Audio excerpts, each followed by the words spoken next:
The car was quiet in that way that only happens when something important is about to be said.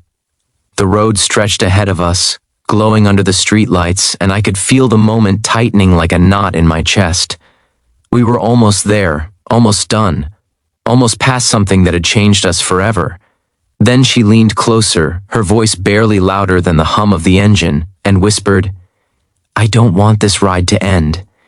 And in that instant, I realized this wasn't about the destination at all.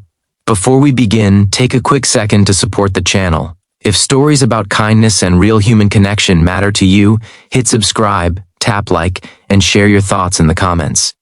It helps this space grow and keeps these stories coming here on your channel name. Now, let me tell you how one simple act of kindness turned an ordinary ride into something unforgettable. It started on a Tuesday that felt like every other Tuesday.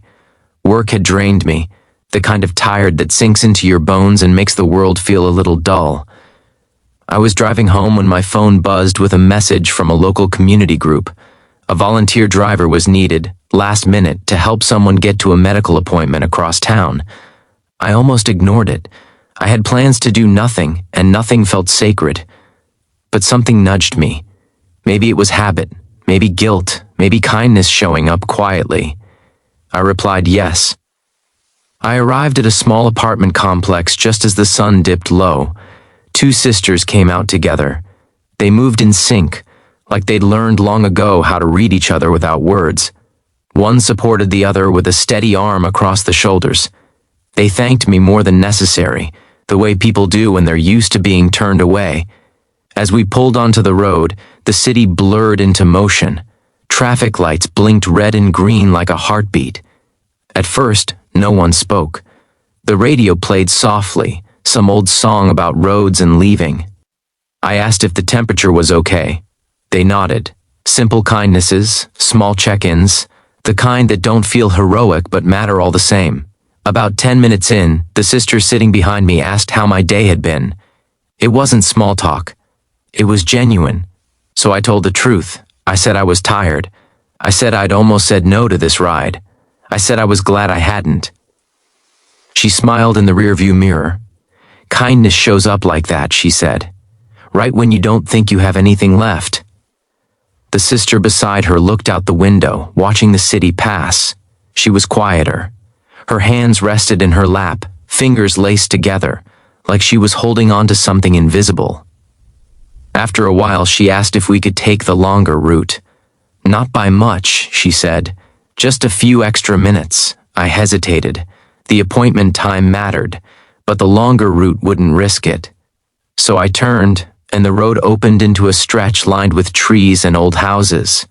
The city noise softened. The car felt warmer somehow. That's when the story started. They talked about growing up with very little, about learning early how to rely on each other, about nights when kindness came from strangers, a teacher who stayed late, a neighbor who left groceries at the door, a bus driver who waited in the rain. Each story was simple. None of it was dramatic, and yet I felt my chest loosen as if I'd been holding my breath for years. The quiet sister finally spoke. Her voice was steady but soft. She talked about the appointment she was heading to, about fear, about how being seen, really seen, was sometimes harder than being sick. She said she hated feeling like a burden. She hated asking for help. I told her something I didn't plan to say. I told her that letting people help can be a gift too, that sometimes kindness needs a place to land. The words surprised me as much as they surprised her. We drove on. The sky darkened. Street lights flickered on, one by one. And somewhere between a stop sign and a turn I'd driven 100 times before, something shifted. The ride stopped being a task. It became a shared moment.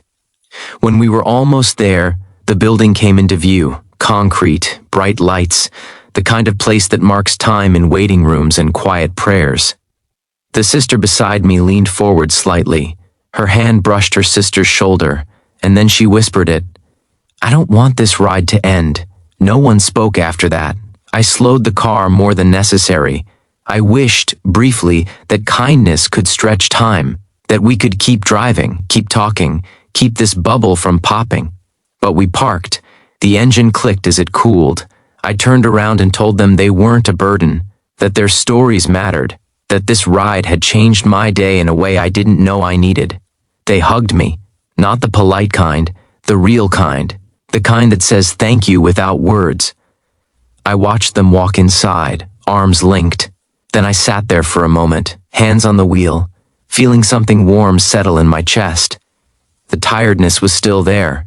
The problems were still waiting. But something else had joined them, a quiet joy. On the drive home, I thought about how easy it is to believe kindness has to be big, a grand gesture, a viral moment. But most of the time, it's just showing up, saying yes when it would be easier to say no, taking the longer route, listening without fixing. Weeks passed. Life went on. Then one day, I got a message from the community group. It was from the sisters. They wanted me to know the appointment had gone well.